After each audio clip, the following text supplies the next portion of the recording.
sentencing with the Supreme Court. No surprise, guys, we got another headline today about tariffs and the process in which President-elect Trump may or may not use tariffs going forward. So I want to get the real deal here with Nathan Dean, senior policy analyst at Bloomberg Intelligence. I mean, you cover this for a living. When we get continued trickle reports, anonymous reports in the press, what do you think this amounts to when it comes to action from Donald Trump on tariffs? Yeah, so, obviously we go back to the idea that this is the soap opera portion of the White House. And what I mean by that is you have a pro-tariff crowd, but you also have an anti-tariff crowd. And, they're going to be continuing to push for their positions, but ultimately it's President Trump that's going to make this decision. Now, we do anticipate that tariff decisions are coming. Most likely you are going to see an executive order after January 20th directing the United States to implement these tariffs. But, there are certain ways that he can do this immediately, but there are other ways that he can do this via requiring the Department of Commerce to actually conduct a study. And that's where we think that it's more likely going to be the latter portion. So the language of this executive order could say that the Department of Commerce needs to go conduct a study, and they'll come back within 2 to 3 months. But, President Trump does have the authority to turn these tariffs on day one, so it's certainly a real risk/opportunity. But we ultimately do believe that these tariffs are a negotiation ploy, for President Trump being a transactional president, and he'll want to see those negotiations to continue to play out rather than we'll see an immediate action to tariffs. But anything's on the table. All right, Nathan, your friends in Congress, they're back in town. Presumably the Senate needs to start confirming some of these cabinet positions. A, when does that start? And B, which ones are expected to be contentious? Yeah, so the hearings are actually going to start next week. Obviously, I think Pete Hegseth for Secretary of Defense is out there, Senator Rubio for Secretary of State. So these confirmation hearings are going to be beginning next week, and then they'll go through the next couple of weeks. When it comes to actually after January 20th, the idea here in Congress is that the national security picks are going to try and move quicker than others. But you need Democratic support in order to move these picks fairly quickly. So somebody like Senator Marco Rubio, as Secretary of State, he's probably going to get that Democratic support. Wouldn't be surprised to see him go through fairly quickly. Same with Elise Stefanik as the UN ambassador. However, there are going to be more contentious hearings, Tulsi Gabbard, RFK Jr., and so forth like that these hearings may take time because the Democrats won't agree to move these quicker. So I think these hearings are going to continue throughout the month of January, probably into early February, and then you'll see. But I would just remind folks that, because the Republicans only have a 53-person majority in the Senate, they can only afford to lose 4, or else that nominee is going to be sunk. So here's a completely unfair question to ask you. And as a reporter and anchor who has to manage all these headlines, to you, what is actual news versus what's just noise that you just say, forget about it, I'm going to focus. What is news?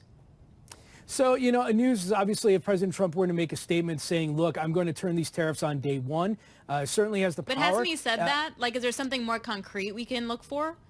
I certainly would think that if he were to say the negotiations have ended, for example, let's just pick on Denmark, for example.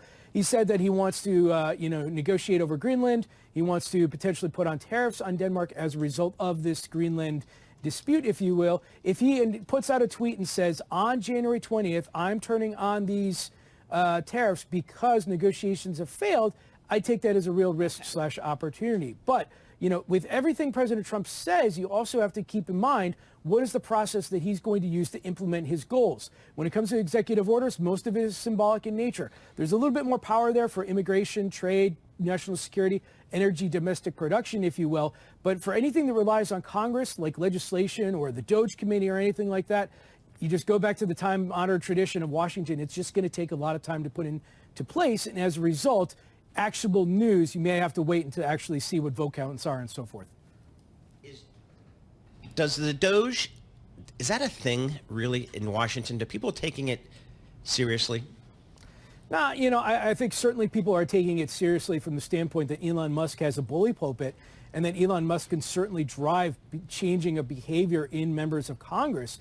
But I also just remind the Department of Government Efficiency is not a U.S. department. It's not actually put in the place of the U.S. government.